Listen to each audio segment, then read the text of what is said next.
Good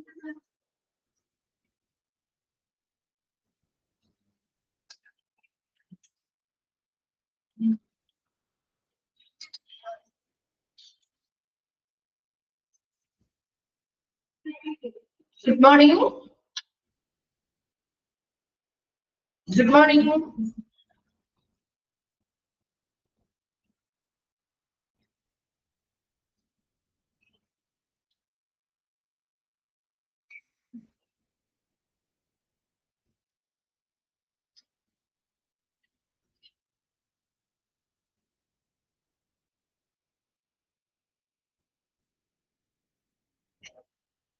Okay, നമ്മുടെ grievance and redressal chapter ആണ് എടുത്തുകൊണ്ടിരിക്കുന്നത് അല്ലെ. ഗ്രീവിയൻസിന്റെ ആണ് നമ്മൾ ആ ഭാഗമാണ് എടുത്തുകൊണ്ടിരിക്കുന്നത് അല്ലെ, ചാപ്റ്റർ 6 അല്ല.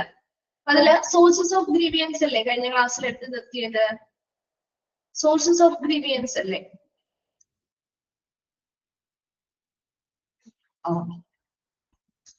അത് കംപ്ലീറ്റ് ആയില്ലായിരുന്നോ? കംപ്ലീറ്റ് ആയില്ലേ? വർക്കിംഗ് കണ്ടീഷൻസ് വരെ നമ്മൾ പൂർത്തിയാക്കി അല്ലേ? കംപ്ലീറ്റ് ആയില്ലേ? വായിച്ചു നോക്കിയിരുന്നോ? വായിച്ചു നോക്കിയിരുന്നോ? ഓക്കെ ആണോ? ഓക്കെ ആണോ?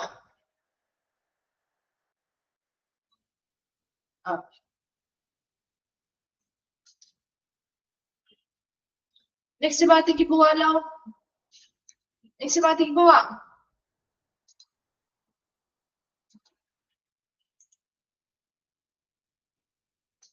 ഓക്കെ ശരി.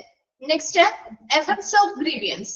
നമ്മുടെ ഒരു ഗ്രീവിയൻസ് അല്ലെങ്കിൽ പരാതികൾ ഒരു സ്ഥാപനത്തിൽ ഉണ്ടായി കഴിഞ്ഞാൽ, ഇപ്പൊ എംപ്ലോയീസിന് ഒരുപാട് ഒരു സ്ഥാപനത്തെ കുറിച്ച് ഭയങ്കര പരാതികളുണ്ട്. ചിലപ്പോൾ അവരുടെ മാനേജ്മെന്റുമായി ബന്ധപ്പെട്ട പരാതികളാവാം, അല്ലെങ്കിൽ ആ സ്ഥാപനത്തിലെ വർക്കിംഗ് എൻവയോൺമെന്റുമായി ബന്ധപ്പെട്ട് അവരുടെ ജോലി സാഹചര്യങ്ങളുമായി ബന്ധപ്പെട്ട് എന്തോ ആവാം.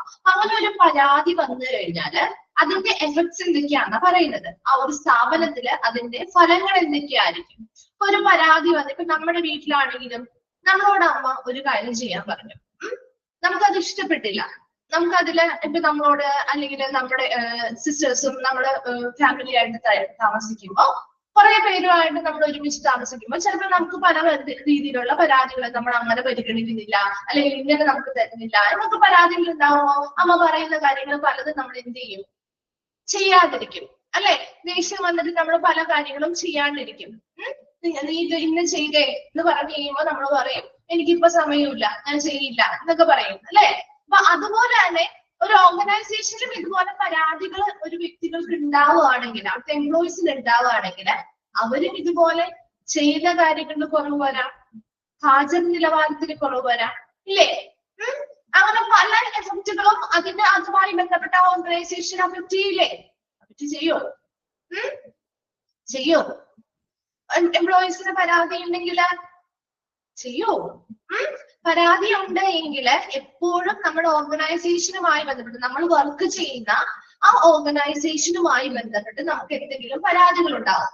ഇപ്പൊ ചിലപ്പോ നമുക്ക് നല്ല രീതിയിൽ, ഇപ്പൊ നമ്മുടെ കൂടെ വർക്ക് ചെയ്യുന്ന ആളുകൾക്ക് നല്ല സാലറി കിട്ടി, നമ്മളെ അവിടെ ഒരു പാർഷ്യാലിറ്റി നമ്മളോട് കാണിച്ചു, അല്ല എങ്കിൽ നമ്മൾക്ക് കിട്ടേണ്ടതായിട്ടുള്ള ഒരു പ്രൊമോഷൻസും കാര്യങ്ങളും നമുക്ക് ശരിയായ രീതിയിൽ തരുന്നില്ല. അപ്പൊ അല്ലെങ്കിൽ വേറെ എന്തെങ്കിലും സാഹചര്യങ്ങളുമായി ബന്ധപ്പെട്ട് നമ്മളോടുള്ള അവരുടെ പെരുമാറ്റം കൊണ്ടായിരിക്കും നമുക്ക് പരാതി വരുന്നത്. അപ്പൊ അങ്ങനെ എന്തെങ്കിലും ഒരു കാരണം ഉണ്ടാവുമ്പോ സ്വാഭാവികമായിട്ടും അത് അവരുടെ വർക്കിനെ ബാധിക്കില്ലേ? ബാധിക്കോ? അവര് ചെയ്യുന്ന വർക്കിനെ ബാധിക്കില്ലേ? ബാധിക്കില്ലേ? എന്താണ് ഒരു റിപ്ലൈ ഇല്ലാതെ? അവരുടെ വർക്കിനെ അത് അഫക്ട് ചെയ്യില്ലേ? അപ്പൊ അതേപോലെ ഒരു ഗ്രീവിയൻസ് ഉണ്ട് എങ്കിൽ, അവിടെ ഒരു പരാതി ഉണ്ടെങ്കിൽ അത് എന്തൊക്കെ ഫലങ്ങളാണ് നൽകുന്നത് എന്നാണ് നമ്മൾ പഠിക്കാൻ പോകുന്നത്. നോക്കിയേ, ഫസ്റ്റ് വണ്ണാണ് പ്രൊഡക്ഷനുമായി ബന്ധപ്പെട്ട അഡ്വേഴ്സ് എഫക്റ്റുകൾ. പ്രൊഡക്ഷനുമായി ബന്ധപ്പെട്ട ആ ഒരു സ്ഥാപനത്തിൽ എന്ത് പ്രൊഡക്ഷൻ ആണോ നടത്തുന്നത് അതുമായി ബന്ധപ്പെട്ട ദോഷഫലങ്ങളെ കുറിച്ചാണ് നമ്മൾ ആദ്യം പറയുന്നത്. First one, decline in quality of production. പ്രൊഡക്ഷന്റെ ഗുണനിലവാരത്തിൽ കുറവ് വരാലോ അല്ലെ. സ്വാഭാവികമായിട്ടും നമുക്കൊരു പരാതി ഉണ്ടെങ്കിൽ നമ്മൾ ആ ഒരു മനസ്സിൽ അത് വെച്ചിട്ടായിരിക്കും എല്ലാ കാര്യങ്ങളും ചെയ്യാം അല്ലെ. ശരിയല്ലേ?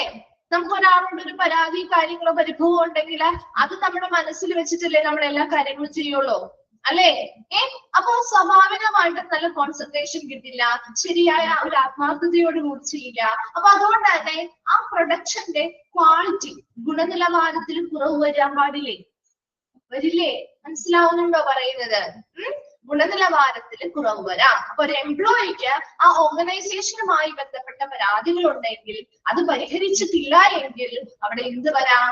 അവരുണ്ടാക്കുന്ന പ്രൊഡക്ഷനുമായി ബന്ധപ്പെട്ട പ്രോസസ്സില് ക്വാളിറ്റിയിൽ കുറവ് വരാം. അതുപോലെ തന്നെ decrease in quality of employees productivity, എംപ്ലോയീസിന്റെ ആ ഒരു ഉത്പാദനക്ഷമതയുടെ ഗുണനിലവാരത്തിൽ കുറവ് വരാം. ശരിയല്ലേ? വളരെ നല്ല രീതിയിൽ ആത്മാർത്ഥതയോട് കൂടിയും നമ്മുടെ എല്ലാ കഴിവുകളും എടുത്ത് നമ്മൾ അതവിടെ ചെയ്യോ? പരാതിയുള്ള ഒരു സ്ഥാപനമാണെങ്കിൽ ചെയ്യോ? നമ്മളോട് ഏറ്റവും ബെസ്റ്റ് ആയിട്ട് നിൽക്കുമ്പോഴാണ് നമുക്ക് നല്ല രീതിയിൽ പെർഫോം ചെയ്യാൻ പറ്റുക, അല്ലെ? നമ്മൾ നമ്മുടെ മാക്സിമം കൊടുക്കാൻ ശ്രമിക്കുള്ളൂ. അല്ലാത്ത പക്ഷം നമ്മുടെ പ്രൊഡക്ടിവിറ്റി അല്ലെങ്കിൽ നമ്മുടെ ആ ഒരു എഫക്റ്റും അവിടെ അല്ലെങ്കിൽ നമ്മുടെ ആ ഒരു എഫിഷ്യൻസി ഒക്കെ നമ്മൾ വളരെ കുറച്ചേ ചെയ്യുള്ളൂ, അല്ലെ? അപ്പൊ ആ ഒരു അതിന്റെ ക്വാളിറ്റിയിലും കുറവ് വരും. അതുപോലെ തന്നെ increase in the wastage of material, spoilage or leakage of machinery and increase production cost. അതായത് ഇവിടെ എത്ര മാത്രം വിചാരിച്ചാൽ മതി. ഇപ്പൊ നമ്മുടെ വീട്ടിൽ തന്നെ നമ്മളോട് അമ്മ പറയാണ് ഇന്നൊരു ജോലി ചെയ്യും, ഈ കിച്ചണില് ഇന്ന് എന്തെങ്കിലും ഒരു ഇന്ന ഡിഷ് എന്തെങ്കിലും ഉണ്ടാക്കുക എന്ന് പറയുമ്പോൾ നമുക്കത് താല്പര്യമില്ല, അല്ലെങ്കിൽ നമ്മുടെ അമ്മയോടൊക്കെ തല്ലുപിടിച്ചിരിക്കുകയാണെന്നുണ്ടെങ്കിൽ നമ്മൾ അതിൽ കുറെ അധികം വേസ്റ്റേജ് വരും, ഇല്ലേ? ആവശ്യമില്ലാത്ത സാധനങ്ങളൊക്കെ എടുക്കുകയും അത് കുറെ സാധനങ്ങൾ ബഹളം ഉണ്ടാക്കുകയും ഒച്ച ഉണ്ടാക്കുകയും നമ്മൾ എന്ത് ചെയ്യും? കുറെ വേസ്റ്റേജ് സാധനങ്ങളൊക്കെ ഉണ്ടാക്കുമ്പോൾ നമ്മുടെ വേസ്റ്റും കാര്യങ്ങളൊക്കെ നമ്മൾ വളരെ ശ്രദ്ധയോടുകൂടിയല്ല, നമുക്ക് താല്പര്യമില്ലാതെ ചെയ്യുന്ന കാര്യങ്ങളാണ്. അപ്പൊ അതിനനുസരിച്ച് മെറ്റീരിയൽസിൽ വേസ്റ്റേജ് വരും, ഇല്ലേ? അതുപോലെ മെഷീനറീസില് എന്തെങ്കിലും ലീക്കോ അല്ലെങ്കിൽ അതിനെന്തെങ്കിലും തകരാറുകളോ വരാം. അതിലൂടെ നമ്മുടെ ആ ഒരു പ്രൊഡക്ഷൻ കോസ്റ്റ്, വേസ്റ്റേജ് ഒക്കെ കൂടുമ്പോൾ സ്വാഭാവികമായിട്ടും സാധനങ്ങൾ ഒരുപാട് വേണ്ടി വരും, അല്ലെ? അപ്പൊ അതിനനുസരിച്ച് ആ പ്രൊഡക്ഷൻ കോസ്റ്റും വർദ്ധിക്കില്ലേ? ആ ഉത്പാദനത്തിനുള്ള ചിലവ് വർദ്ധിക്കില്ലേ ഇത്? അപ്പൊ പ്രൊഡക്ഷനുമായി ബന്ധപ്പെട്ട അഡ്വേഴ്സ് എഫക്റ്റുകൾ അല്ലെങ്കിൽ ദോഷഫലങ്ങളാണ് നമ്മൾ പറയുന്നത്. ഒരു ഗ്രീവിയൻസ് ഉള്ള സ്ഥാപനമാണ്, ഇവിടെ എംപ്ലോയീസിന്റെ ഗ്രീവിയൻസ് ഉണ്ട്, അവർക്ക് കൈകാര്യം ചെയ്തിട്ടില്ല എങ്കിൽ അത് ആ പ്രൊഡക്ഷനെ ദോഷകരമായി ബാധിക്കും. എങ്ങനെയൊക്കെ ബാധിക്കാം? ആ പ്രൊഡക്ഷന്റെ ക്വാളിറ്റിയിൽ കുറയ്ക്കാം, ക്വാളിറ്റിയിൽ കുറവ് വരാം. അതുപോലെ എംപ്ലോയീസിന്റെ ഉത്പാദനക്ഷമത അല്ലെങ്കിൽ പ്രൊഡക്ടിവിറ്റിയിൽ കുറവ് വരാം. അതുപോലെ തന്നെ ഒരുപാട് വേസ്റ്റേജ് ഓഫ് മെറ്റീരിയൽസ് വരാം. അതോടൊപ്പം തന്നെ സ്പോയിലേജ് ഓഫ് ലീക്കേജ് ഓഫ് മെഷീനറീസിന്റെ ഒക്കെ കേടുപാടുകളോ അല്ലെങ്കിൽ ചോർച്ചയോ വരാം. അതിലൂടെയൊക്കെ നമ്മുടെ ആ ഒരു പ്രൊഡക്ഷൻ കോസ്റ്റ്, ആ ഒരു ഉൽപ്പന്നം ഉണ്ടാക്കുന്നതിനുള്ള ഒരു ഉത്പാദന ചിലവും വർദ്ധിക്കാം. ക്ലിയർ ആണോ? പ്രൊഡക്ഷൻ എന്താന്നുള്ളത് മനസ്സിലായോ? അതിന്റെ അഡ്വേഴ്സ് എഫക്റ്റുകൾ മനസ്സിലായോ?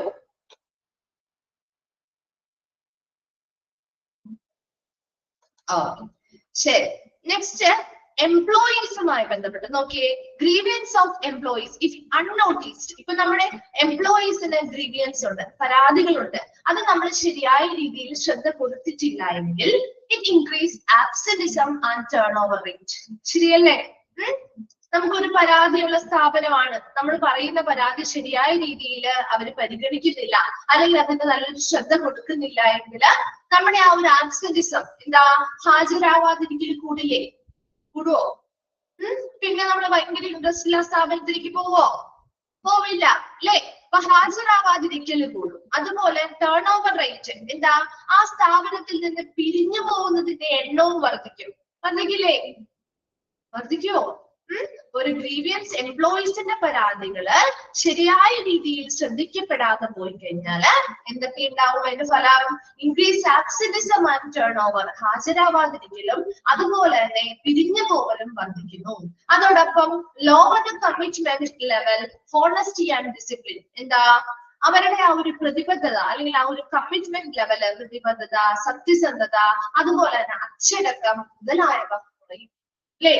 അതുപോലെ increase the chances of accidents and low employee എന്ന് പറയും. എന്താ, അപകടങ്ങളൊക്കെ, കാരണം അവര് ശ്രദ്ധിച്ചല്ല ഓരോ കാര്യങ്ങളും ചെയ്യാം. കാരണം അവര് പറയുന്ന പരാതികൾ കേൾക്കാനോ കാര്യങ്ങൾ അതിനനുസരിച്ചുള്ള കാര്യങ്ങൾ ചെയ്തു തരാനോ അവിടുത്തെ മാനേജ്മെന്റ് തയ്യാറാവുന്നില്ല എങ്കിൽ സ്വാഭാവികമായിട്ടും ശ്രദ്ധയോട് കൂടിയൊന്നും അവർ ആരും വർക്ക് ചെയ്യാൻ പോകുന്നില്ല. അപ്പൊ അതുകൊണ്ട് തന്നെ ആക്സിഡന്റ്സ് അല്ലെങ്കിൽ അപകടങ്ങൾ ഉണ്ടാവാനുള്ള സാധ്യതകൾ കൂടുന്നുണ്ട്.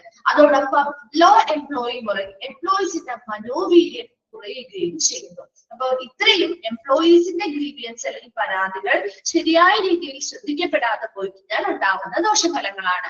ഒന്നാമത്തത് increase absenteeism and turnover rate, ഹാജരാവാതിരിക്കലും അതുപോലെ തന്നെ പിരിഞ്ഞു പോലെ എംപ്ലോയീസിന്റെ അവിടെ നിന്നുള്ള പിരിഞ്ഞു പോലൊക്കെ വർദ്ധിക്കും. രണ്ടാമത്തത് lower commitment level, honesty and discipline, അവരുടെ പ്രതിബദ്ധത, സത്യസന്ധത, അതുപോലെ അച്ചടക്കം മുതലായവ കുറയും. അതുപോലെ തന്നെ increase the chances of accidents, അപകടങ്ങൾ ഉണ്ടാവാനുള്ള സാധ്യത വർദ്ധിക്കുന്നു.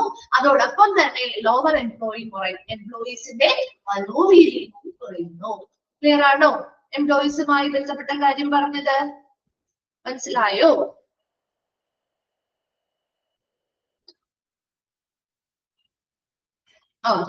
ശരി. Next managers. Okay, managerial grievances can result in the following. മാനേജ്മെന്റുമായി ബന്ധപ്പെട്ട് മാനേജീരിയൽ ഗ്രീവിയൻസ് എന്ന് പറഞ്ഞാൽ ഇത്ര മാത്രമേ ഉള്ളൂ. അവിടുത്തെ എംപ്ലോയീസിന് മാനേജീരിയൽ ഗ്രീവിയൻസ് എന്ന് പറഞ്ഞാല് കംപ്ലൈന്റ് ഫ്രം എംപ്ലോയിൽ നിന്നുള്ള കംപ്ലൈന്റ് ആർക്കെതിരെ അല്ലെങ്കിൽ ആരെ കുറിച്ചുള്ള കംപ്ലൈന്റ് ആയിരിക്കും? ആരെ കുറിച്ചുള്ള കംപ്ലൈന്റ് ആയിരിക്കും? മാനേജീരിയൽ ഗ്രീവിയൻസ് എന്ന് പറയുമ്പോൾ ആരായിരിക്കും? എംപ്ലോയീസ് ആണ് കംപ്ലൈന്റ് കൊടുക്കുന്ന ആള്. ആരെ കുറിച്ചുള്ള കംപ്ലൈന്റ് ആയിരിക്കും മിസ് ചോദിച്ചേ? ആരെ കുറിച്ചുള്ളതായിരിക്കും? ഒന്ന് പറഞ്ഞു നോക്കൂ. ആ പേരിൽ നിന്ന് നിനക്ക് മനസ്സിലാവില്ലേ?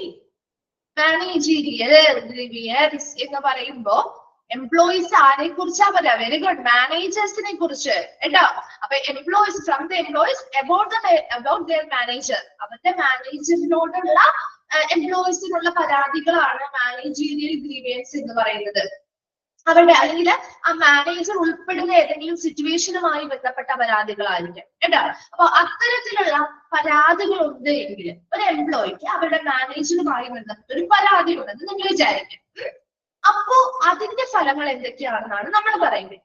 നോക്കിയേ, negatively affects the superior subordinate relation ഇല്ലേ? അപ്പൊ നമ്മുടെ മാനേജറുമായിട്ട് നമുക്ക് ഒരു പരാതി ഉണ്ട്. മാനേജർ നല്ല രീതിയിലല്ല നമ്മളോട് കീപ്പ് ചെയ്യുന്നത്, അല്ലെങ്കിൽ പല കാര്യങ്ങളിലും നമുക്ക് അഭിപ്രായ വ്യത്യാസങ്ങളോ അതുപോലെ തന്നെ പരാതികളോ ഉണ്ടെങ്കിൽ അവിടെ നല്ലൊരു റിലേഷൻഷിപ്പ് അവർ തമ്മിൽ ഉണ്ടാവുമോ? ആ മാനേജറും അവരുടെ സബോർഡിനേറ്റ്സും തമ്മിൽ നല്ലൊരു റിലേഷൻഷിപ്പ് ഉണ്ടാവോ? ഇല്ല അല്ലെ? അത് തന്നെയാണ് ഒന്നാമത്തെ എഫക്ട് എന്ന് പറഞ്ഞാൽ. അഡ്വേഴ്സ് എഫക്ട് എന്താ? സുപ്പീരിയർ സബോർഡിനേറ്റ് റിലേഷൻഷിപ്പ് ഒരു നെഗറ്റീവ് ആയിരിക്കും. എപ്പോഴും ഒരു പോസിറ്റീവ് റിലേഷൻഷിപ്പ് നമുക്ക് അവിടെ കീപ്പ് ചെയ്യാൻ പറ്റില്ല. അവര് തമ്മില് രണ്ടു കൂട്ടരും തമ്മില് എന്താണ്, മേലുദ്യോഗസ്ഥരും കീഴുദ്യോഗസ്ഥരും തമ്മില് നെഗറ്റീവ് ആയിട്ടുള്ള ഒരു ബന്ധമായിരിക്കും അവിടെ ഉണ്ടാവുക. അതാണ് ഒന്നാമത്തെ. രണ്ടാമത്തത് ഇൻക്രീസസ് ഇൻഡിസിപ്ലിൻ കേസസ്. എന്താണ് ഇൻഡിസിപ്ലിൻ എന്ന് പറഞ്ഞാൽ? എന്താ? ഡിസിപ്ലിൻ എന്ന് പറഞ്ഞാൽ അച്ചടക്കം. ഇൻഡിസിപ്ലിൻ എന്ന് പറഞ്ഞാൽ എന്താ? എന്തായിരിക്കും? അച്ചടക്ക ലംഘനം അല്ലെ?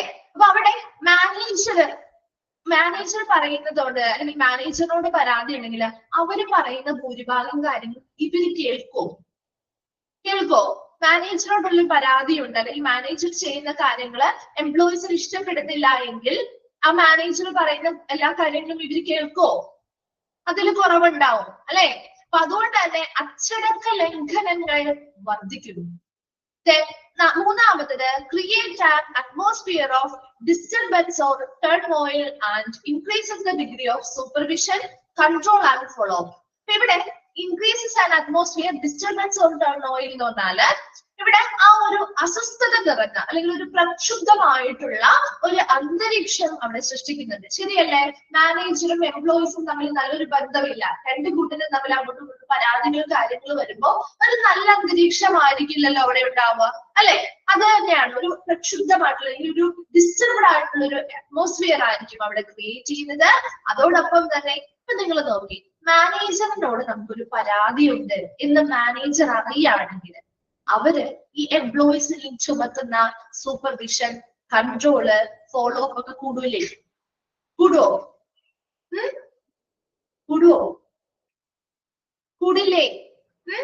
അവിടുത്തെ മാനേജർ മനസ്സിലാക്കാണ് എംപ്ലോയീസിന് എന്നോട് പരാതിയുണ്ട് അല്ലെങ്കിൽ അവര് പരാതി കൊടുത്തിട്ടുണ്ട് എന്ന് അറിഞ്ഞു കഴിഞ്ഞാല് ഇവര് പിന്നെ അവരോട് കാണിക്കുന്നത് ആ ഒരു ആറ്റിറ്റ്യൂഡ് ആയിരിക്കില്ലേ?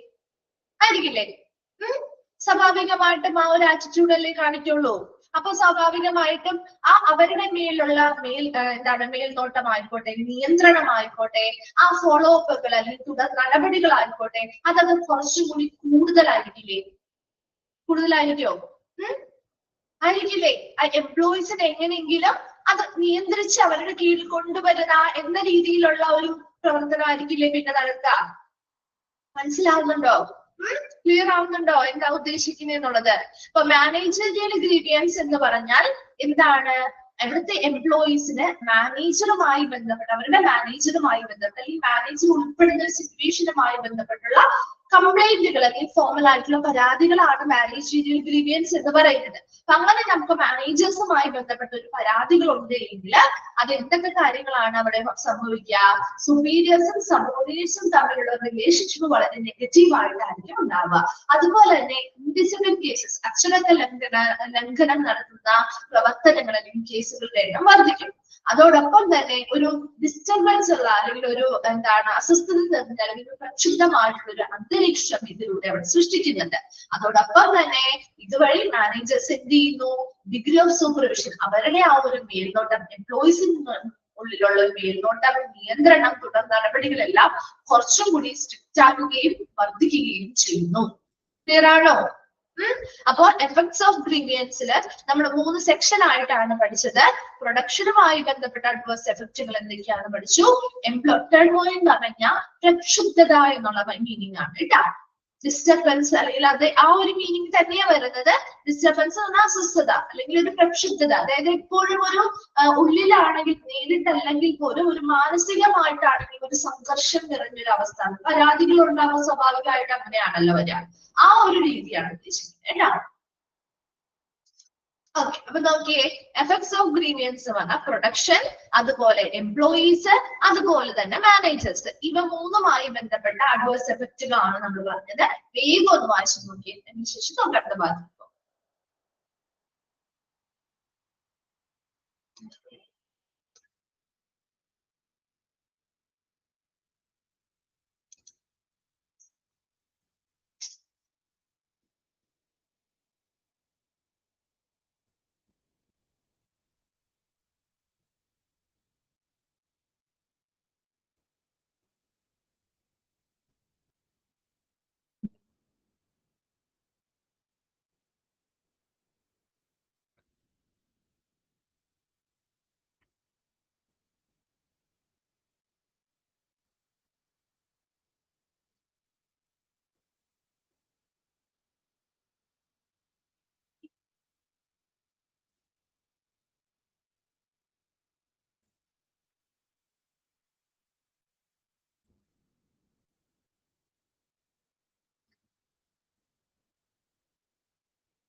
വായിച്ചു കഴിയുമ്പോൾ ഒന്ന് റിപ്ലൈ ചെയ്യണേ.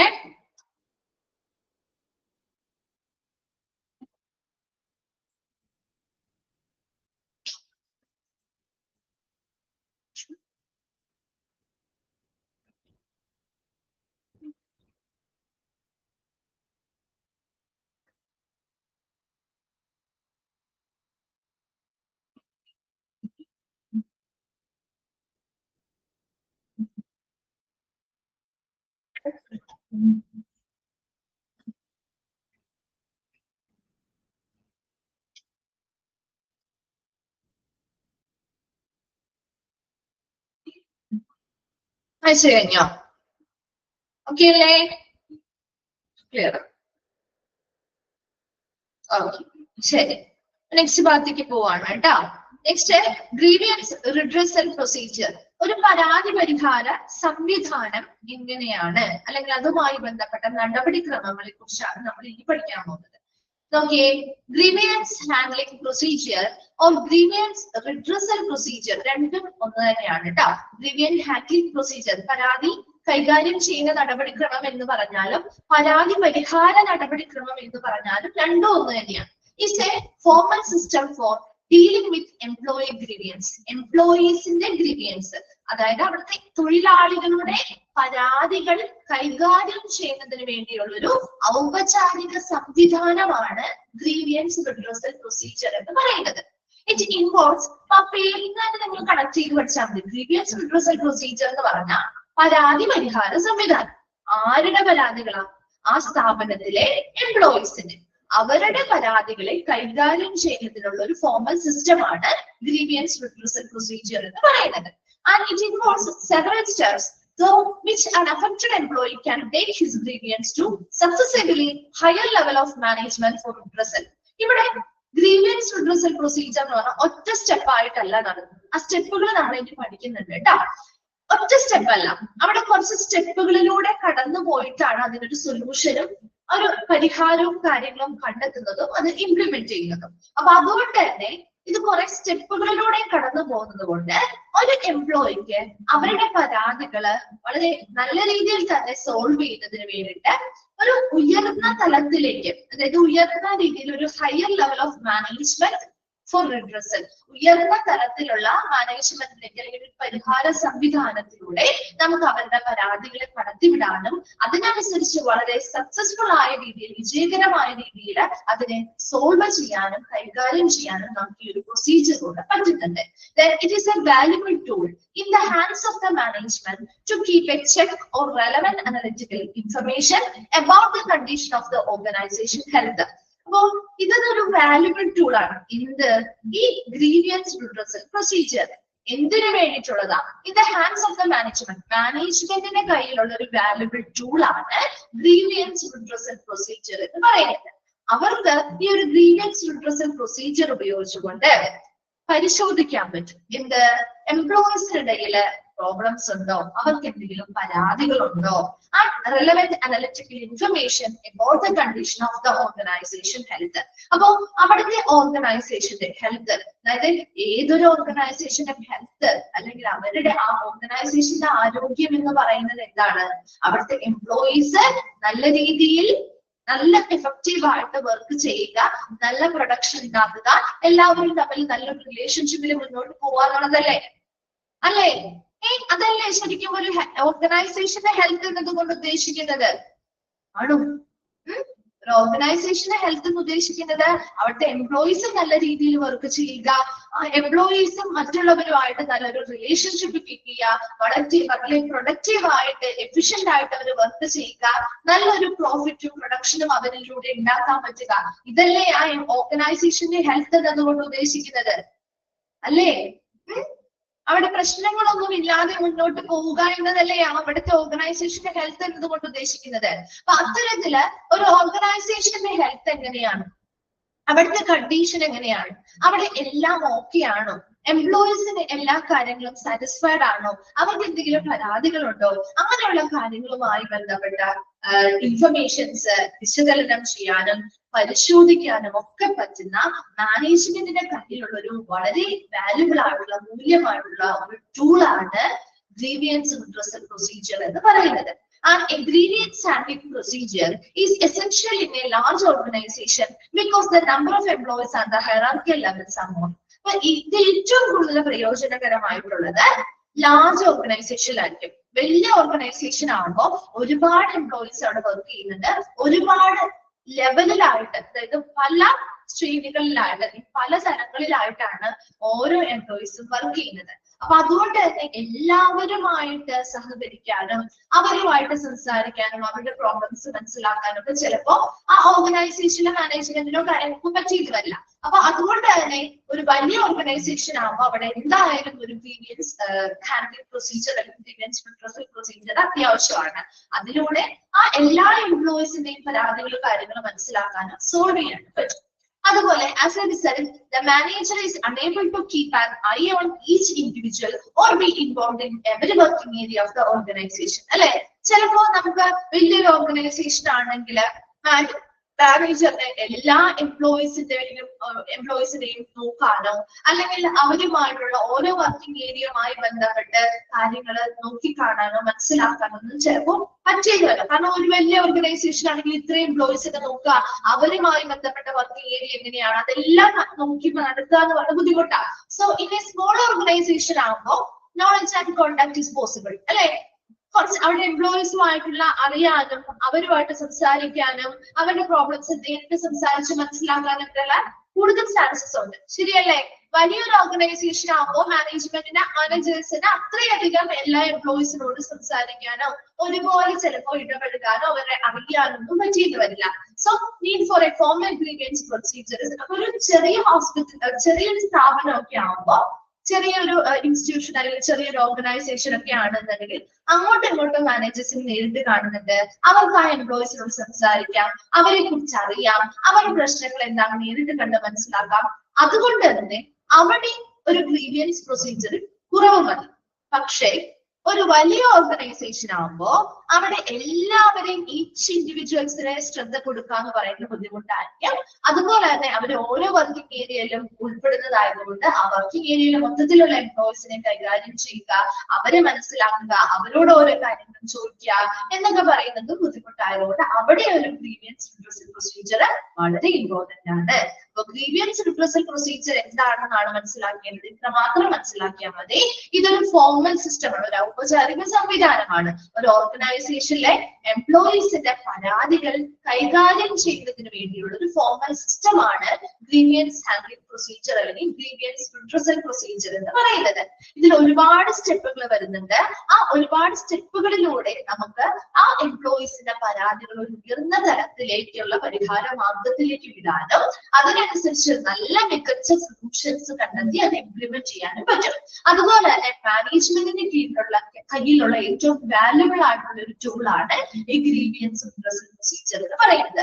ഇതിലൂടെ അവിടുത്തെ ഓർഗനൈസേഷന്റെ ഹെൽത്ത് കണ്ടീഷൻ എങ്ങനെയാണെന്ന് മനസ്സിലാക്കാനും അവിടുത്തെ എംപ്ലോയീസിന്റെ ആ ഒരു ആറ്റിറ്റ്യൂഡും അവരുടെ ആ ഒരു ആ ഒരു അറ്റ്മോസ്ഫിയറുമായി ബന്ധപ്പെട്ട് അവരുടെ സാറ്റിസ്ഫാക്ഷൻ എങ്ങനെയുണ്ട്, അവരുടെ എക്സ്പീരിയൻസ് എങ്ങനെയുണ്ടെന്ന് നമുക്ക് പരിശോധിക്കാനും മനസ്സിലാക്കാനും പരാതികൾ ഉണ്ടെങ്കിൽ പരിഹരിക്കാനും പറ്റും. അതുപോലെ തന്നെ ഈ ഒരു ഗ്രീവിയൻസ് ഹാൻഡ്ലിംഗ് പ്രൊസീജിയർ ഏറ്റവും കൂടുതൽ വേണ്ടത് ലാർജ് ഓർഗനൈസേഷനാണ്. കാരണം അവിടെ ഒരുപാട് എംപ്ലോയീസ് പല പല തലങ്ങളിലായിട്ട് വർക്ക് ചെയ്യുന്നത് കൊണ്ട് തന്നെ എല്ലാവരെയും നോക്കാനോ ശ്രദ്ധിക്കാനോ അവരോട് സംസാരിക്കാനോ കൈകാര്യം ചെയ്യാനോ ഒന്നും ചിലപ്പോൾ മാനേജേഴ്സിന് പറ്റിയിട്ട് വരില്ല. അതേസമയം ഒരു സ്മോൾ ഓർഗനൈസേഷൻ ആണെങ്കിൽ അവിടെ നമുക്ക് അങ്ങോട്ടും ഇങ്ങോട്ടും സംസാരിക്കാനും കോണ്ടാക്ട് വെക്കാനും അവരെ കുറിച്ച് അറിയാനും ഒക്കെയുള്ള സാധ്യത കുറച്ചും കൂടി വലുതാണ്. അതുകൊണ്ട് തന്നെ അവിടെ അത്ര വലിയ രീതിയിലുള്ള ഒരു ഫോർമൽ ഗ്രീവിയൻസ് പ്രൊസീജിയർ ഇല്ലെങ്കിൽ പോലും ഒരു ലാർജ് ഓർഗനൈസേഷനിൽ അത് വളരെ ഇമ്പോർട്ടന്റ് ആണ്. ഒന്ന് വായിച്ചു നോക്കിയേ ഗ്രീവിയൻസ് റിട്രസൽ പ്രൊസീജിയർ.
വായിച്ചു കഴിയുമ്പോൾ ഒന്ന് റിഫ്ലക്ട് ചെയ്യണേ.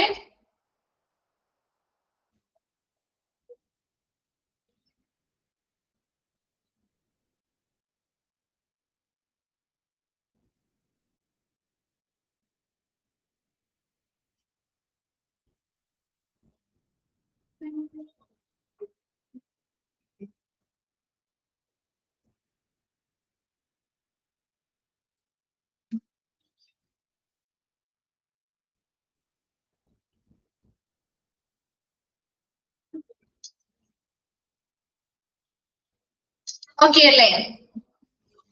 എന്താണെന്നുള്ളത് ഐഡിയ കിട്ടിയില്ലേ? ഗ്രീവിയൻസ് റിഡ്രസൽ പ്രൊസീജിയർ എന്താണെന്നുള്ളതൊന്ന് ഐഡിയ കിട്ടിയില്ലേ? ഇനി നമുക്ക് സ്റ്റെപ്പുകളൊക്കെ പറയുമ്പോൾ നിങ്ങൾക്ക് മനസ്സിലായിക്കോളൂ കേട്ടോ. Next steps and grievance handling procedures. ഈ ഗ്രീവിയൻസിനെ കൈകാര്യം ചെയ്യുന്ന ഒരു നടപടിക്രമത്തിൽ ഉൾപ്പെടുന്ന സ്റ്റെപ്പുകളാണ് നമ്മൾ താഴെ പറയുന്നത്. Steps involved in grievance handling procedure R short below. താഴെ പറയുന്നവ നോക്കിയേ. ഫസ്റ്റ് വണ്ണാണ് ഈ സ്റ്റെപ്സ് ഇമ്പോർട്ടന്റ് ആണ് കേട്ടോ. അപ്പൊ ഇതിന്റെ ആ ഒരു കറക്റ്റ് ഓർഡർ ഒന്ന് പഠിച്ചു വെച്ചേക്കണേ. അപ്പൊ അതില് ഫസ്റ്റ് ആണ് ഐഡന്റിഫിക്കേഷൻ ഓഫ് ഗ്രീവിയൻസ്. എന്താണ് ആദ്യം? എന്തായിരിക്കും? പരാതികൾ എന്താണെന്ന് കണ്ടെത്തുക അല്ലെങ്കിൽ തിരിച്ചറിയുക. രണ്ടാമത്തത് ഡിഫൈൻ കറക്റ്റ്ലി, അത് കൃത്യമായിട്ട് നിർവചിക്കുക. ദെൻ ഡേറ്റ കളക്ഷൻ, അതിനുശേഷം അനലൈസ് ആൻഡ് സോൾവ്, എന്താ അത് വിശകലനം ചെയ്യുകയും അത് സോൾവ് ചെയ്യുകയും ചെയ്യുക. അതുപോലെ തന്നെ പ്രോംപ്റ്റ് റിഡ്രസൽ, വേഗത്തിലുള്ള പരിഹാരം.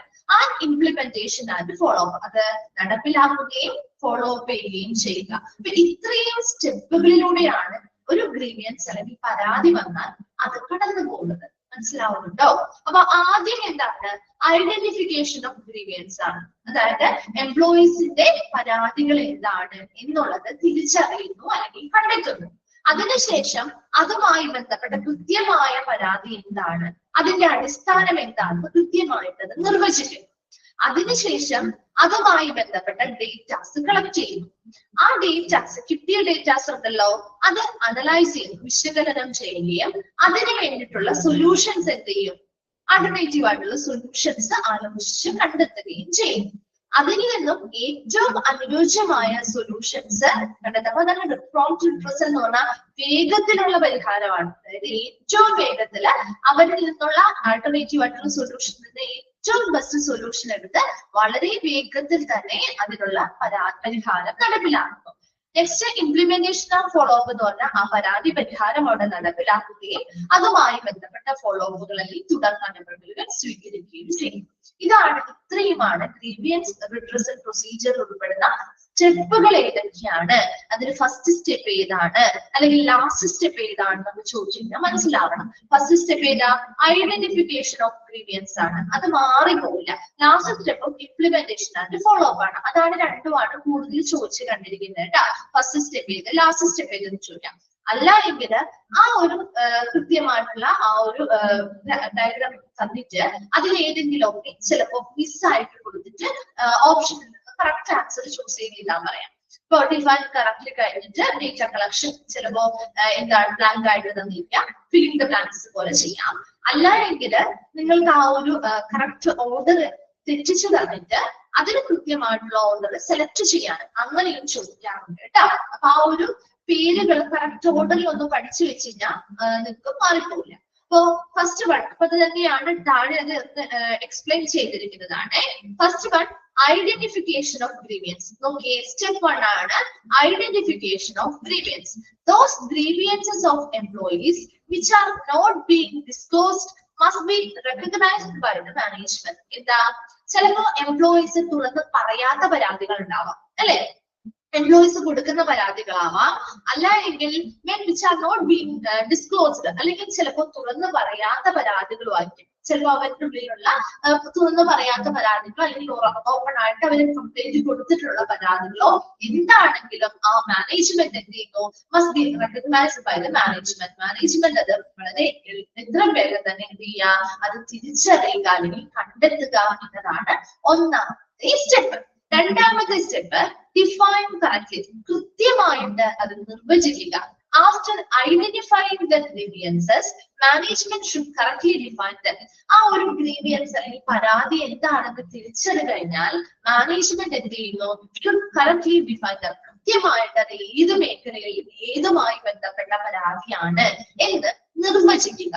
മൂന്നാമത്തെ സ്റ്റെപ്പ് ഡേറ്റ കളക്ഷൻ. എന്തായിരിക്കും? Every data related to grievance must be gathered from all sources and after that it should be classified as fact, data, opinion, etc. ഇനി ഇവിടെ ഈ ഒരു പരാതി കിട്ടി, പരാതി എന്താണെന്ന് കൃത്യമായിട്ട് നിർവചിച്ചു. അതിനുശേഷം ആ പരാതിയുമായി ബന്ധപ്പെട്ട എല്ലാ തരത്തിലുമുള്ള റെലവെന്റ് ആയിട്ടുള്ള അതുമായി ബന്ധപ്പെട്ട എല്ലാ ഡേറ്റാസും കളക്ട് ചെയ്യും. അങ്ങനെ എല്ലാ തരത്തിലുമുള്ള എല്ലാ സോഴ്സസുകളിൽ നിന്നും ഇൻഫർമേഷൻസ് കളക്ട് ചെയ്ത് അതിനെ നമ്മൾ ക്ലാസിഫൈ ചെയ്യുന്നു. ഡേറ്റ ആയിട്ടും ഫാക്ട് വസ്തുതകളായിട്ടും അതുപോലെ തന്നെ ഒപ്പീനിയൻസ് പലരുടെ അഭിപ്രായങ്ങളാണ് കിട്ടിയിരിക്കുന്നത്. അത് അങ്ങനെ അത് ക്ലാസിഫൈ ചെയ്യുന്നു. അതിനുശേഷം അനലൈസ് ആൻഡ് സോൾവ് എന്തായിരിക്കും?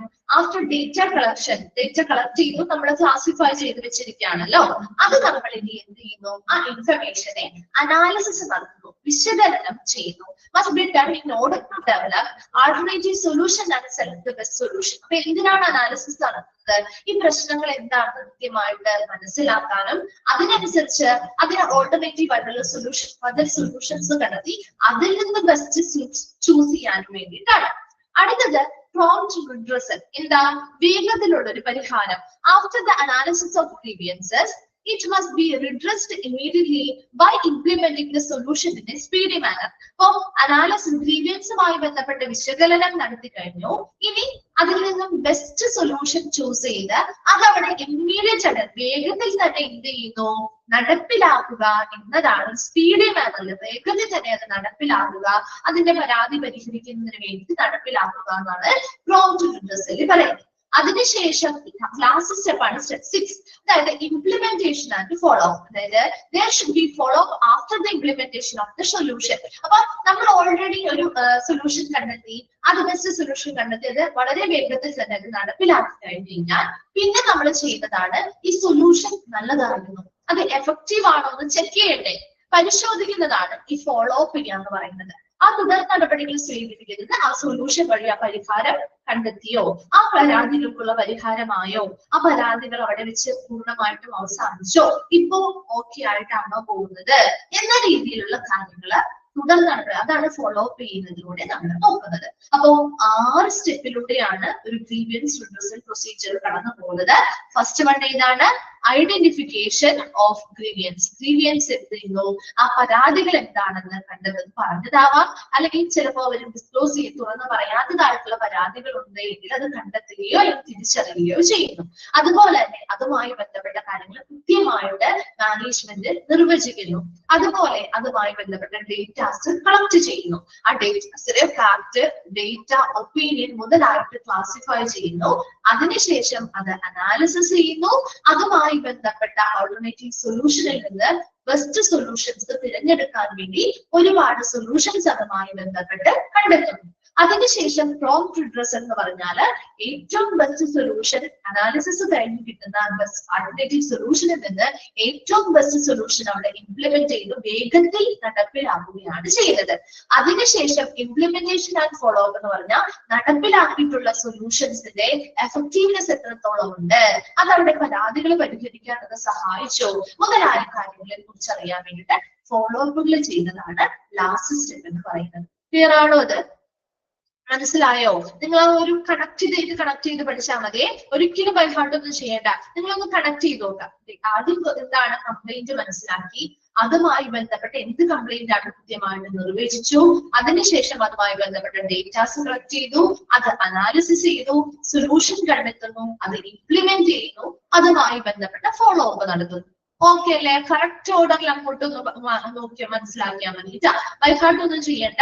ആ ഒന്ന് മനസ്സിലാക്കി ആ ഓർഡറിൽ ഇന്നതായിരിക്കും വരിക എന്ന് പറഞ്ഞു നമുക്ക് ഇതിൽ നിന്ന് ഏത് ക്വസ്റ്റ്യൻ ചോദിച്ചാലും എഴുതാൻ പറ്റും കേട്ടോ. അല്ലാതെ ബൈ ഹാർട്ട് ചെയ്ത് ഇന്ന സ്റ്റെപ്പ് എന്ന് പറഞ്ഞാൽ മറന്നു പോകുള്ളൂ നമ്മള്. അത് ആ ഒരു ഓർഡറിൽ ഇങ്ങനെ കണക്ട് ചെയ്ത് പഠിച്ചാൽ ബാക്കി നിങ്ങൾക്ക് അതിനുള്ളിൽ ആ ഹെഡിങ് കണ്ടാൽ നമുക്ക് മനസ്സിലാവില്ലേ? ഇപ്പൊ അനാലിസിസ് സൊല്യൂഷൻ എന്ന് പറഞ്ഞാൽ അനലൈസ് ആൻഡ് സൊല്യൂഷൻ സോൾവ് എന്നൊക്കെ പറഞ്ഞു കഴിഞ്ഞാൽ അതൊന്ന് കണക്ട് ചെയ്യാൻ പറ്റുമല്ലോ, എന്തായിരിക്കും അതിനുള്ളിൽ വരിക എന്നുള്ളത്. അങ്ങനെ ചെയ്യാൻ പറ്റില്ലേ? അപ്പൊ ആ ഹെഡിങ്സ് മാത്രം നിങ്ങളൊന്ന് മനസ്സിലാക്കി പോയാൽ മതി. ഇതിനുള്ളിലേക്ക് വരുന്ന കാര്യങ്ങൾ ഓട്ടോമാറ്റിക്കലി കിട്ടിക്കോളും. അത് എപ്പോഴും ബൈഹാർട്ട് ചെയ്യണ്ട, മനസ്സിലാക്കി പഠിച്ചു കഴിഞ്ഞാൽ സ്റ്റെപ്പ് ഏത് സ്റ്റെപ്പ് ചോദിച്ചാലും നിങ്ങൾക്ക് കിട്ടും. അതുപോലെ തന്നെ അത് തിരിച്ചു മറിച്ച് നോക്കിയിട്ട് ചോദിച്ചാലും നിങ്ങൾക്ക് തെറ്റിപ്പോകില്ല കേട്ടോ. അപ്പൊ ഒന്ന് വേഗം വായിച്ചു നോക്കിയേ. Steps, ingredients, and procedure. ഇത് ചോദിക്കാറുള്ള ഭാഗമാണേ.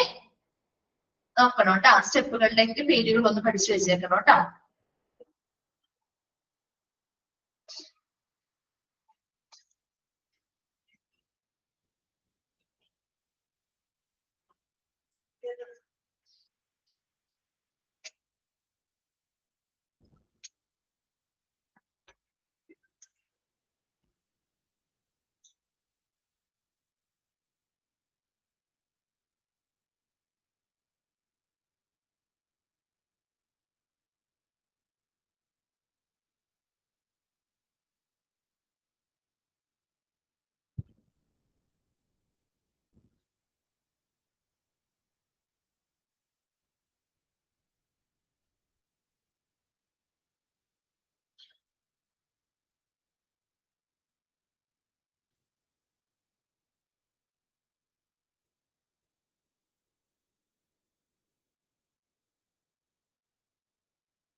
വായിച്ചു കഴിഞ്ഞവരൊന്ന് റിപ്ലൈ ചെയ്യണേ.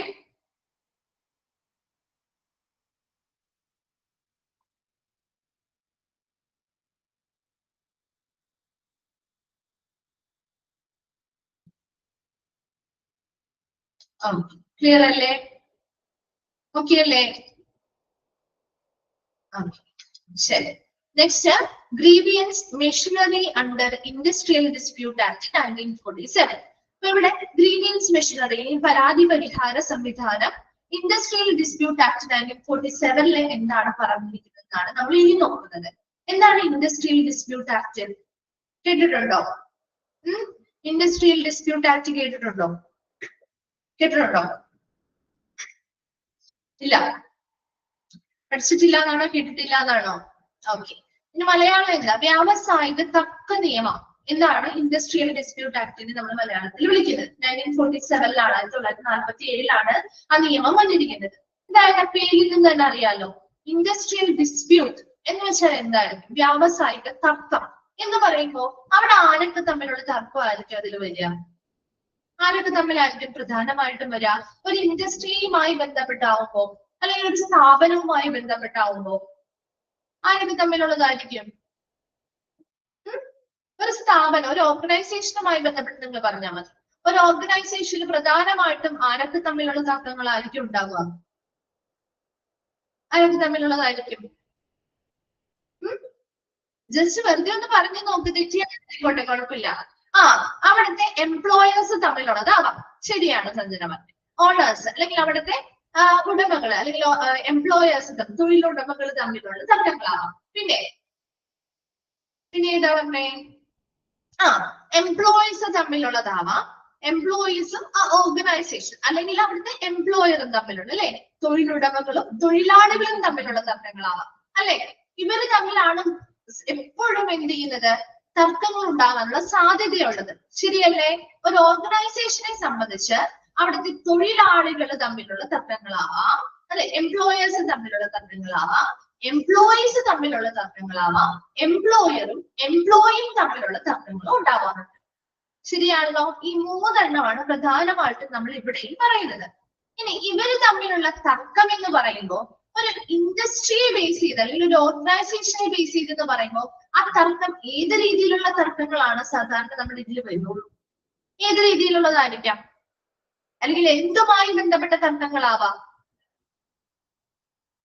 ജസ്റ്റ് മനസ്സിലാക്കി പഠിച്ചാൽ മതി. അതെ, അവരുടെ തൊഴിലുമായി ബന്ധപ്പെട്ട്.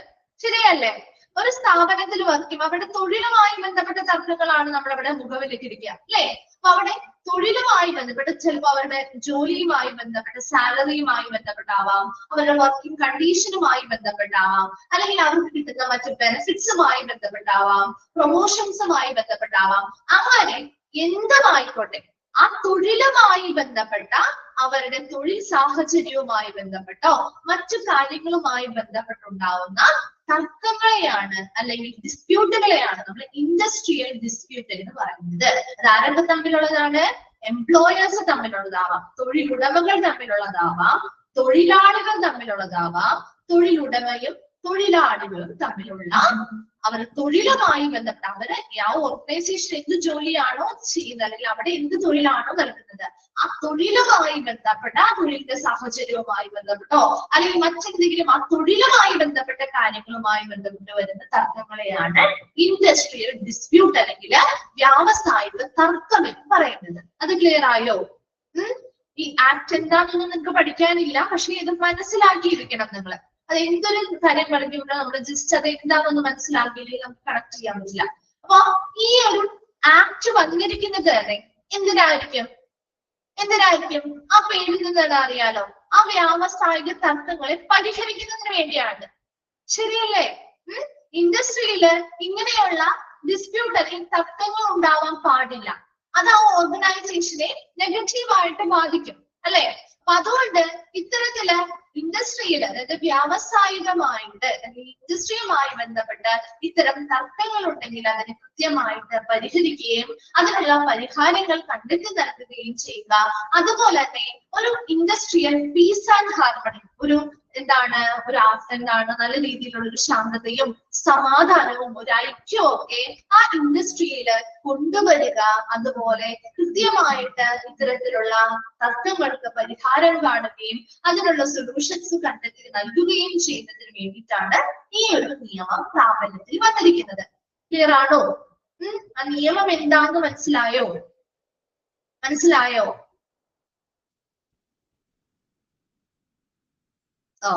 അപ്പോ ഇനി ഈ നിയമത്തിന്റെ കുറച്ച് സെക്ഷനുകളില് നമ്മുടെ ഗ്രീവിയൻസുമായി ബന്ധപ്പെട്ട കുറച്ച് കാര്യങ്ങൾ പറയുന്നുണ്ട്. അതുകൊണ്ടാണ് നമുക്ക് അത് ഇവിടെ പഠിക്കാനുള്ളത് കേട്ടോ. അല്ലാതെ ഈ നിയമത്തെ കുറിച്ചൊന്നും അല്ല നമ്മൾ കൂടുതൽ ഇവിടെ പറയുന്നത്. ആ നിയമത്തിന്റെ കുറച്ച് സെക്ഷനുകളിൽ ഈ ഗ്രീവിയൻസ് മെഷീനറിയുമായി ബന്ധപ്പെട്ട അല്ലെങ്കിൽ ഗ്രീവിയൻസിന്റെ ആ ഒരു നടപടിക്രമവുമായി ബന്ധപ്പെട്ട കുറച്ച് കാര്യങ്ങൾ പറയുന്നുണ്ട്, പ്രതിപാദിക്കുന്നുണ്ട്. അത് എന്താണെന്നുള്ളതാണ് നമ്മൾ ഇനി പഠിക്കുന്നത്. അല്ലാതെ ഈ ആക്ട് അല്ലാണ്ട് നമ്മൾ ഇനി പഠിക്കാൻ പോകുന്നത്. ആക്ടിനുള്ളിലുള്ള സെക്ഷൻ എന്തിനെ കുറിച്ചാണ് പറയുന്നത്, അല്ലെങ്കിൽ ഇവിടെ നമുക്ക് അതുമായി ബന്ധപ്പെട്ട് എന്താണ് കണക്ഷൻ, അതാണ് നമ്മൾ ഇനി പഠിക്കുന്നുള്ളൂ കേട്ടോ.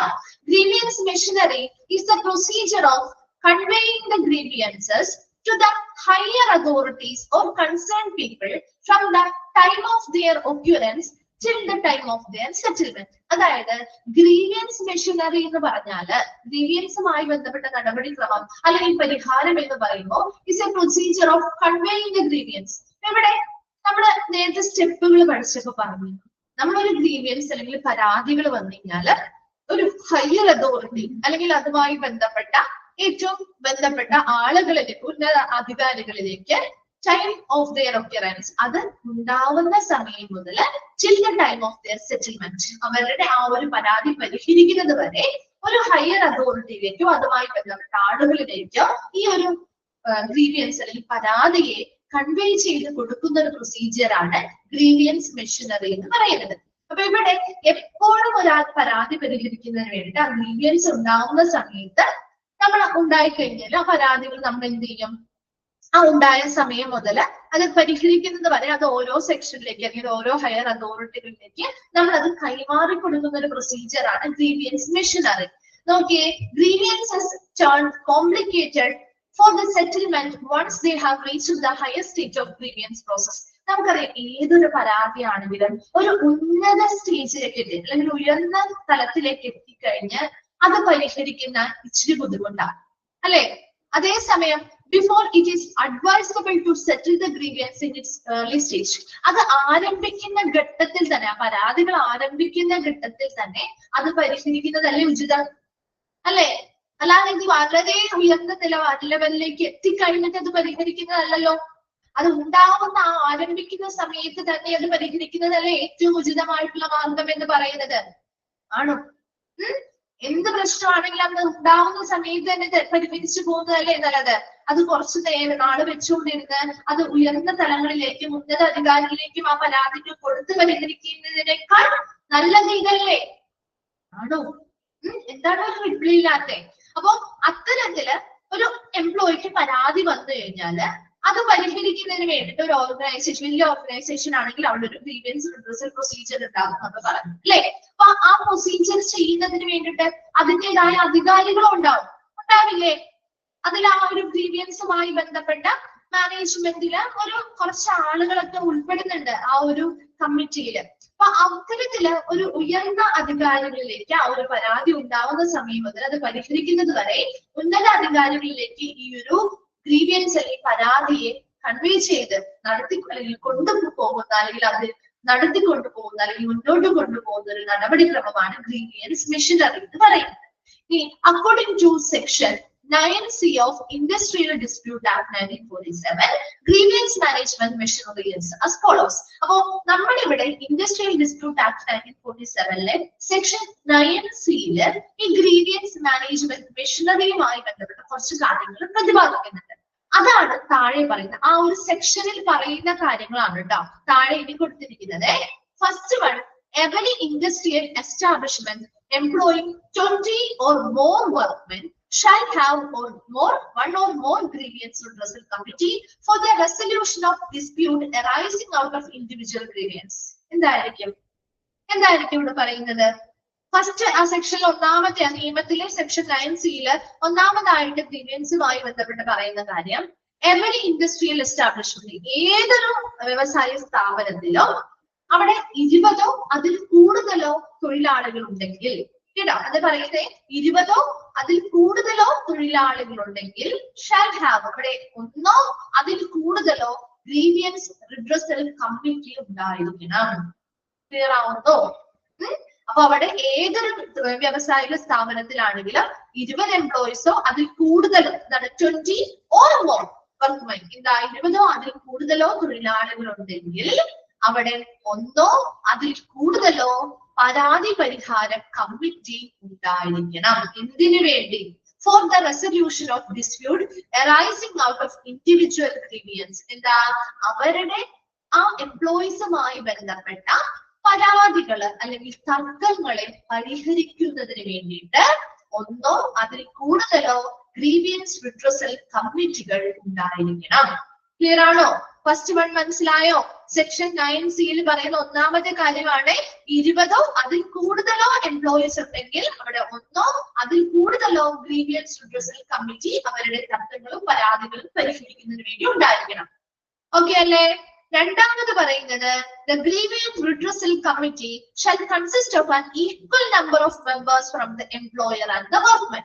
ഒരു കമ്മിറ്റി രൂപീകരിക്കുമ്പോൾ സാധാരണ നമ്മൾ കമ്മിറ്റി രൂപീകരിക്കുമ്പോൾ അവിടെ എംപ്ലോയീസിനെ ഒന്നും ഉൾപ്പെടുത്താറില്ല, ശരിയല്ലേ? പക്ഷെ ഇവിടെ അങ്ങനെയല്ല. ഒരു പരാതി പരിഹാര കമ്മിറ്റി അവിടെ ഉണ്ടാക്കുമ്പോൾ അതിന് ഒരു നിബന്ധന പറയുന്നുണ്ട്. Equal numbers. ആരിൽ നിന്നൊക്കെ ഈക്വൽ നമ്പേഴ്സാ? എംപ്ലോയറിൽ നിന്നും വർക്ക്മെനിൽ നിന്നും. മനസ്സിലാവുന്നുണ്ടോ? തൊഴിലുടമകളിൽ നിന്നും തൊഴിലാളികളിൽ നിന്നും ഒരുപോലെ ഈക്വൽ നമ്പർ ഓഫ് ആളുകളെ ഉൾപ്പെടുത്തിയാണ് ഈ കമ്മിറ്റി രൂപീകരിക്കേണ്ടത്. മനസ്സിലായോ? രണ്ടാമത്തെ കാര്യം മനസ്സിലായോ? എംപ്ലോയറിൽ നിന്നും എംപ്ലോയീസ് അല്ലെങ്കിൽ വർക്ക്മെൻ എന്ന് പറഞ്ഞാൽ അവിടുത്തെ തൊഴിലാളികളാണ്. അവരിൽ നിന്നും രണ്ട് കൂട്ടത്തിലെ ഈക്വൽ നമ്പർ ഓഫ് ആളുകൾ ഉൾപ്പെടുത്തിയാണ് ഈ കമ്മിറ്റി രൂപീകരിക്കേണ്ടത്. മനസ്സിലായോ? ഇപ്പൊ എംപ്ലോയറിൽ നിന്ന് 2 പേരുണ്ടെങ്കിൽ വർക്ക്മെൻസ് തൊഴിലാളികളിൽ നിന്നും 2 പേര് വേണം. മനസ്സിലാവുന്നോ? ഓക്കെ ആണോ? മിസ് പിന്നെ ചോദിക്കുന്നത് ക്ലിയർ ആക്കി പോകാൻ വേണ്ടിട്ടാ, പിന്നെ നിങ്ങൾ കൺഫ്യൂഷൻ ആവുക അല്ലെങ്കിൽ എല്ലാം കൂടി പഠിച്ചു കഴിയുമ്പോ, അതുകൊണ്ടാണ് ചോദിക്കുന്നത്. ഓക്കെ ആണോ? ദെൻ അടുത്ത തേർഡ് പോയിന്റ് നോക്കിയേ. The chairperson of the grievance redressal committee shall be selected from the employer and from among the workmen alternatively on rotation basis every year. എന്തായിരിക്കും ഉദ്ദേശിക്കാം? ഈ ഏതൊരു കമ്മിറ്റി ഉണ്ടാക്കുമ്പോഴും അതിലൊരു ചെയർപേഴ്സൺ ഉണ്ടാവില്ലേ, അല്ലെങ്കിൽ ഒരു ചെയർമാൻ ഉണ്ടാവില്ലേ? ഉണ്ടാവില്ലേ? ചെയർപേഴ്സൺ ഉണ്ടാവില്ല. കമ്മിറ്റിയുടെ ഹെഡായിട്ട് നമ്മൾ വെക്കുന്ന ഒരാളുണ്ടാവില്ലേ? അപ്പൊ ഇവിടുത്തെ പ്രത്യേകത എന്താണെന്ന് വെച്ചാൽ ഓരോ വർഷം ഈ കമ്മിറ്റി മാറും. അപ്പോ അവിടെ ഒരിക്കലും ഒരു ഫിക്സഡ് ആയിട്ടുള്ളതല്ല. അതായത് ഈ പ്രാവശ്യം നമ്മുടെ കമ്മിറ്റിയില് എംപ്ലോയർ അല്ലെങ്കിൽ തൊഴിലുടമകളിൽ നിന്നുള്ള ഒരാളെയാണ് ചെയർപേഴ്സൺ ആക്കിയത് വിചാരിക്കാം. അടുത്ത വർഷം ഇത് നേരെ മറിച്ചായിരിക്കും. ആരിൽ നിന്നുള്ളതായിരിക്കും ചെയർപേഴ്സൺ? ആരിൽ നിന്നുള്ളതായിരിക്കും? വർക്ക്മെനിൽ നിന്നുള്ളത്, തൊഴിലുടമകളിൽ നിന്നുള്ള തൊഴിലാളികളിൽ നിന്നുള്ള ആളായിരിക്കും ആ പ്രാവശ്യം ചെയർപേഴ്സൺ ആവുക. മനസ്സിലാവുന്നുണ്ടോ? ഓരോ വർഷവും ഈ കമ്മിറ്റിയിൽ മാറ്റങ്ങൾ വരുത്തും. നമ്മുടെ കമ്മിറ്റികൾ ഓരോ വർഷവും എന്ത് ചെയ്യും? അതിലെ ഭാരവാഹികളെയൊക്കെ മാറ്റില്ലേ, അംഗങ്ങളെയൊക്കെ മാറ്റില്ലേ? മനസ്സിലാവുന്നുണ്ടോ മിസ് പറയുന്നേ? അപ്പൊ അതില് ഓരോ വർഷവും അങ്ങനെ മാറ്റുമ്പോ ഈ പ്രാവശ്യം എംപ്ലോയറിൽ നിന്നുള്ള ആളെയാണ് ചെയർപേഴ്സൺ ആക്കിയതെങ്കിൽ അടുത്ത വർഷം നേരെ വർക്ക്മെനിൽ നിന്നുള്ള ആളെ ആയിരിക്കും ആക്കുക. അതിനടുത്ത വർഷം ആരെയായിരിക്കും? എംപ്ലോയറിൽ നിന്നുള്ളതായിരിക്കും. മനസ്സിലാവുന്നുണ്ടോ? അങ്ങനെ ഓൾട്ടർനേറ്റീവ് ആയിട്ടായിരിക്കും എന്ത് ചെയർപേഴ്സണെ തിരഞ്ഞെടുക്കുക. ക്ലിയർ ആയോ? അങ്ങനെ ആയിരിക്കണം എന്നാണ് നിർബന്ധത്തിൽ പറയുന്നത്. മനസ്സിലായോ? നിയമത്തിലാണ് പറയുന്നത്. അപ്പൊ അങ്ങനെ ആയിരിക്കണം എന്നാണ് പറയുന്നത്. അപ്പൊ 3 കാര്യങ്ങൾ പറഞ്ഞു.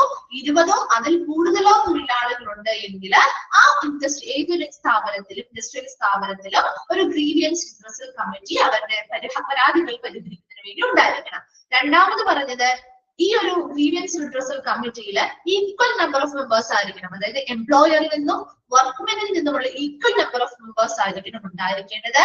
അതുപോലെ തന്നെ ഈ കമ്മിറ്റിയിലെ ചെയർപേഴ്സണെ സെലക്ട് ചെയ്യുന്നത് ഓരോ വർഷവും ഇവർ നടത്തുന്ന ഒരു മീറ്റിംഗ് അല്ലെങ്കിൽ ഓരോ വർഷവും ഇത് കൊടുക്കുമ്പോൾ അതിൽ നിന്നും സെലക്ട് ചെയ്തത് ഇപ്രാവശ്യം എംപ്ലോയറിൽ നിന്നുള്ള ഒരാളെയാണ് നമ്മൾ ചെയർപേഴ്സൺ ആക്കിയതെങ്കിൽ അടുത്ത പ്രാവശ്യം ഓൾട്ടർനേറ്റീവ് ആയിട്ട് വർക്ക്മെനിൽ നിന്നുള്ള ആളെ ആയിരിക്കും ചെയർപേഴ്സൺ ആക്കുക. അതിന്റെ നെക്സ്റ്റ് ഭാഗം അടുത്ത അതായത് എംപ്ലോയറിൽ നിന്നുള്ള ആളെ ആയിരിക്കും. അതിന് നെക്സ്റ്റ് വരുമ്പോൾ വർക്ക്മെനിൽ നിന്ന് അങ്ങനെ ഓൾട്ടർനേറ്റീവ് ആയിട്ടായിരിക്കണം സെലക്ട് ചെയ്യുന്നത്. ക്ലിയർ ആണോ? ഇത് മൂന്നെണ്ണം പറഞ്ഞത് ഓക്കെ ആണോ? മനസ്സിലായോ? ഓക്കെ. പിന്നെ 3 എണ്ണം മിസ് എടുക്കുന്നുള്ളൂ കേട്ടോ. നെക്സ്റ്റിനുള്ള സമയമില്ല. അപ്പൊ ആ 3 എണ്ണം വരെയും നിങ്ങൾ നെക്സ്റ്റ് ക്ലാസ്സിൽ വരുമ്പോൾ നിർബന്ധമായിട്ടും വായിച്ചിട്ട് വരാം. ഡൗട്ട്സോ കാര്യങ്ങളോ ഉണ്ടെങ്കിൽ ചോദിക്കാം കേട്ടോ. Okay, thank you.